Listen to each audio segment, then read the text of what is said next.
Tibet is een geografisch gebied en voormalige zelfstandige staat op het Tibetaanse hoogland. Het heeft historisch een eigen volk, cultuur, taal en 2 religies, de Bon en het Tibetaanse boeddhisme. Sinds de invasie van Tibet in 1950 behoort het tot de Volksrepubliek China. De naam Tibet is een leenwoord van het Tubat, zoals vroegere Arabische geschiedschrijvers het Oude Koninkrijk noemden. Lhasa is traditioneel de hoofdstad van Tibet, met de paleizen Potala en Norbulinka. De stad wordt in het Tibetaanse boeddhisme gezien als het heilige centrum van Tibet. De stad werd gesticht door de legendarische koning Songtsen Gampo. Lhasa betekent letterlijk plek van de goden.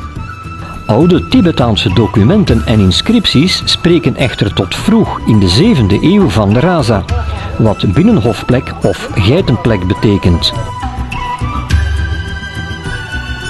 Barkhor is een buurt van nauwe straten rond het plein van de Yogkang-tempel. Het is van oudsher een korlam, ofwel een pelgrimspad rondom, in dit geval de Yogkang-tempel. Barkhor was altijd populair als godsdienstige centrale plaats voor de pelgrims. In een straal van 1 kilometer kan er rond enkele adellijke huizen en de Yogkang-tempel gelopen worden.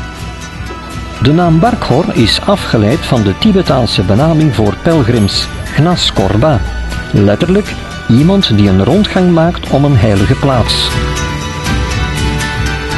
De pelgrims lopen met de klok mee rond de tempel. Sommigen lopen de route met een gebedsmolen waarmee gebeden naar Boeddha worden gestuurd. Andere pelgrims leggen het traject al glijdend over de grond af. Sommige pelgrims komen op die manier van tientallen kilometers ver.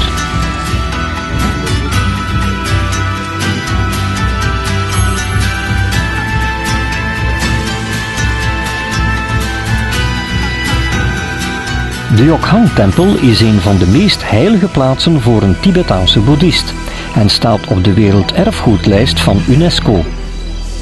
De Tibetaanse monniken protesteren tegen de Chinese bezetting door middel van zelfverbranding. Voor het eerst gebeurde dit op 27 februari 2009, uit protest tegen de onophoudelijke verslechtering van de omstandigheden.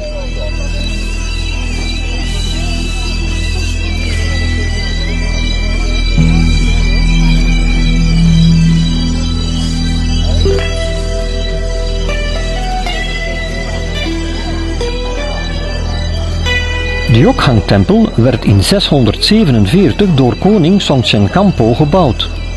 Het tempelcomplex is de afgelopen eeuwen sterk uitgebreid en telt 4 verdiepingen. De architectuurstijl is een mengeling van Indische, Nepalese en Tang-dynastie-stijlen.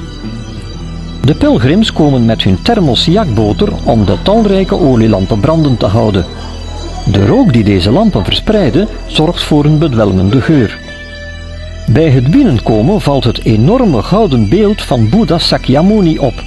Het is dan ook het meest vereerde beeld binnen het Tibetaanse boeddhisme.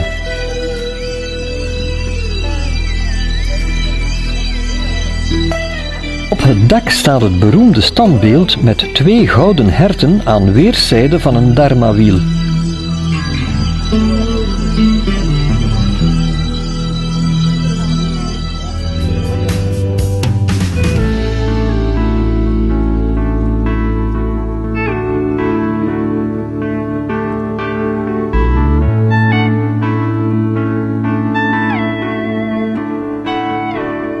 Drepung was het grootste klooster in Tibet en had het grootste aantal monniken van alle religies in de wereld.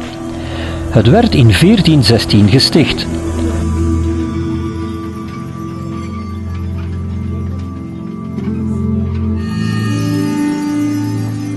Voor de invasie van Tibet in 1959 waren er 15.000 monniken in het klooster.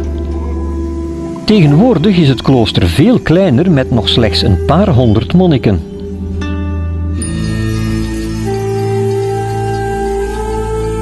In een soort tuin zijn we getuigen van een wel heel eigenaardig tafereel: debatterende monniken. Het gaat er heftig aan toe. Het debatteren gaat volgens jarenoude regels en is bedoeld om de geest scherp te houden. Er is een partij die een bepaalde stelling poneert en uiteraard is het de bedoeling om de verdedigende partij van zijn gelijk te overtuigen. Dit alles gaat gepaard met grootse gebaren en veel handgeklap. De verdedigende partij zit rustig op de grond en hoort de stellingen aan, waarna ze haar weerwoord geven. Dit ritueel neemt dagelijks zo'n 2 uur in beslag, behalve op zondag. Dan hebben zelfs de monniken een rustdag.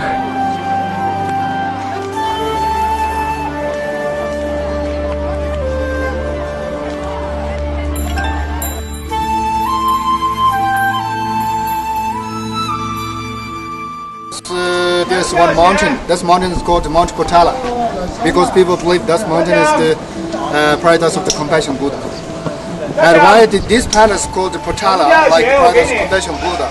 The reason is originally the Potala was built by famous King Songtsen Gampo, who just introduced Buddhism, who just united all of the Tibet, you know.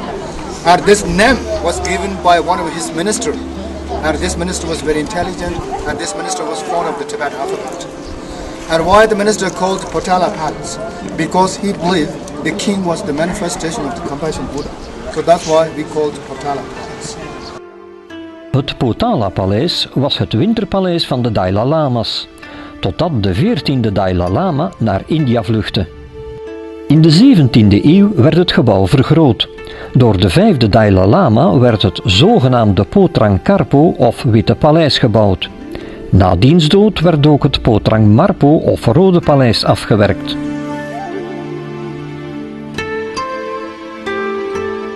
Het paleis kent 1000 kamers, verdeeld over 13 etages en toont binnen zijn muren de portretten van de Dalai Lama's uit het verleden en beelden van Boeddha.